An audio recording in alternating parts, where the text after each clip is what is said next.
অনেক ধরনেরই হালুয়া বানিয়ে খেয়েছেন, বাট মিষ্টি আলুর হালুয়া কি কখনো খাওয়া হয়েছে? আসসালামু আলাইকুম এভরিওয়ান, কি অবস্থা সবার? আশা করছি সবাই অনেক ভালো আছেন। আমরাও আলহামদুলিল্লাহ ভালো আছি। আজকে আমি আপনাদের সাথে শেয়ার করব মিষ্টি আলুর হালুয়া। আর ইন্ট্রো দিতে দিতে আমার অর্ধেক রেসিপি দেওয়া হয়ে যাচ্ছে। আচ্ছা, যাই হোক, তো আমি যখনই আলু ম্যাশ করতে যাব তখনই আমি ম্যাশারটা আর খুঁজে পাই না। তারপর কি করলাম, একটা গ্লাস পেয়েছি, গ্লাস দিয়ে আমি ম্যাশ করে নিচ্ছিলাম। তো আলুগুলোকে ভালো মতো ম্যাশ করে নিতে হবে। আপনারা গ্লাস হোক, ম্যাশার হোক, যে কোনো কিছু দিয়ে হাত দিয়ে মুথেও নেওয়া যায়। তো এরপর আমি ভালো মতো একটু হাত দিয়ে মুথে নিচ্ছিলাম। সবগুলো আলুকে ভালো মতো মুথে নিতে হবে, যাতে দানাদার কোনো কিছু না থাকে।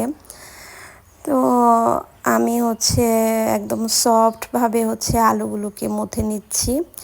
এখন মিষ্টি আলুর সিজন। আপনারা চাইলে বাসায় এইভাবে করে আমার মতো আমি যেভাবে করেছি সেমভাবে করলে অবশ্যই টেস্টটা ভালো পাবেন।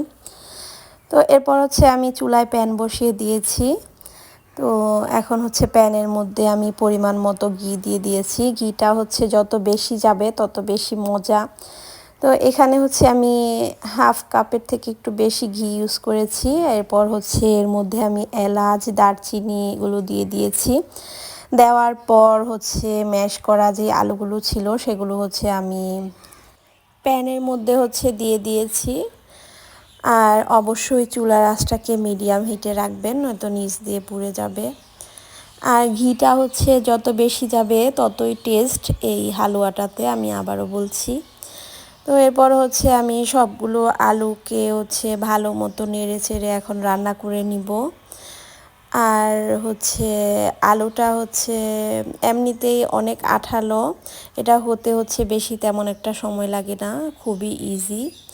তবে অনেকক্ষণ এটাকে নেড়ে চেড়ে মিক্সড করে নিতে হবে। আর আজকে আমি আলুর হালুয়াটা বানাবো খেজুরের গুড় দিয়ে। তো এর মধ্যে আমি পরিমাণ মতো খেজুরের গুড় দিয়ে দিয়েছি। আপনারা আপনাদের টেস্ট অনুযায়ী দিবেন। এখানে আমি 1 কাপের মতো গুড়টা ইউজ করেছি। আপনারা চাইলে কম বেশি দিয়ে নিতে পারেন। তো খেজুরের গুড়টা দিয়ে আমি কিছুক্ষণ নেড়ে চেড়ে রান্না করে নিব। আর এখন আমার বাসায় খেজুরের গুড় ছিল, তাই আমি আজকে ভাবলাম খেজুরের গুড় দিয়ে টেস্ট করে দেখব। তো এর আগে মিষ্টি আলুর হালুয়াও আমি বানিয়েছি, বাট তখন চিনি দিয়ে করেছিলাম। আর এখন আমি খেজুরের গুড়টা দিয়েছি। আর আজকে আমি মিষ্টি আলুর কালারটাই আনবো, তাই খেজুরের গুড়টা আমি ইউজ করেছি। তো এর মধ্যে এখানে আমি টেস্টের জন্য লবণ দিয়ে দিয়েছি। আপনারা চাইলে লবণটা দিতেও পারেন, নাও দিতে পারেন, তবে টেস্ট ভালো আসে সামান্য একটু লবণ দিলে। এরপর এখানে আমি 3 টেবিল চামচের মতো গুঁড়া দুধ দিয়েছি। গুঁড়া দুধটা চাইলে স্কিপ করতে পারেন। এখানে মানে দুধটা দিলে টেস্টটা একটু বাড়ে। আপনারা চাইলে বেশি কম দিয়ে নিতে পারেন গুঁড়া দুধটা, যার যেরকম ইচ্ছা। তো এই তো গুঁড়া দুধ দিয়ে আমি আরও কিছুক্ষণ রান্না করে দেন এর মধ্যে আমি সামান্য পরিমাণ রেড ফুড কালার দিয়ে দিয়েছি। আর রেড ফুড কালারটা আপনাদের ইচ্ছা মতো দিয়ে নেবেন। আর আমি রাঙা আলু দিয়ে আজকে আমি আলুর হালুয়াটা করব, তাই আমি একদম রাঙা আলুর মতোই হালুয়াটাকে বানাতে চাচ্ছিলাম, তাই এখানে আমি রেড ফুড কালারটা ইউজ করেছি। এরপর আমি 2 রকমের কিশমিশ দিয়ে দিচ্ছি। এখানে ব্ল্যাক অ্যান্ড মানে নর্মাল যে কিশমিশটা থাকে, কালো কিশমিশ আর সাদা কিশমিশ যেটা। এরপর এখানে আমি পেস্তা বাদাম দিয়ে দিয়েছি। পেস্তা বাদামগুলোকে আমি স্লাইস করে কেটে দিয়েছি। আপনারা চাইলে মানে গুঁড়া করেও দিতে পারেন।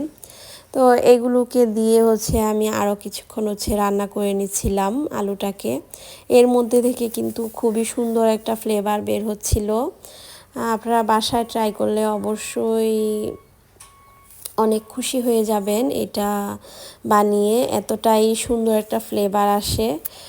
তো এই তো আমার আলুর হালুয়াটা রেডি। তো এখন আমি একটা বোলের মধ্যে নিয়ে নিয়েছি। তো এই পর্যায়ে আমি আলুগুলোকে ঠান্ডা করে নিয়েছিলাম। ঠান্ডা করে দেন এখন আমি হালুয়াটা রেডি করব, হালুয়ার শেপ করে দিব এখন আমি। তো হাতের মধ্যে আমি ঘি লাগিয়ে নিয়েছিলাম।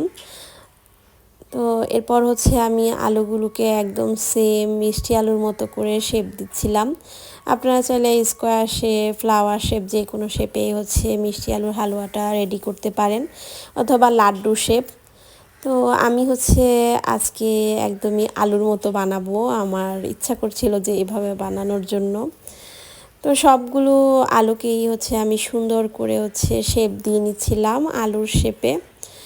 তো দেখতেই পাচ্ছেন খুব সুন্দর লাগছে দেখতে। এইভাবে করে হচ্ছে শেপ দিতে আমার খুব ভালো লাগছিল, খুব সুন্দর লাগছিল। আলুগুলোর মানে একদম আলুর মতো, রাঙা আলুর মতো হয়ে যাচ্ছিল।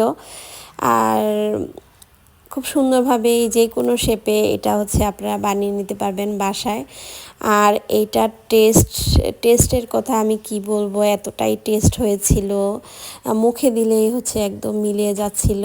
আর সাথে হচ্ছে খেজুর গুড়ের ফ্লেভারটা তো আসছিলই না, পুরাটাই একদম মিষ্টি আলুর মতোই ফ্লেভার আসছিল খেতে। তো আমার কাছে না, বাসার সবার কাছে অনেক ভালো লেগেছিল এই মিষ্টি আলুর হালুয়াটা। আর আপনারা অবশ্যই বাসায় ট্রাই করবেন এভাবে। আরও 2-3 রকমের হালুয়া হচ্ছে আমি শবে বরাতে বানিয়েছিলাম, তো সেগুলোর ভিডিও নেক্সট ব্লগে আসবে।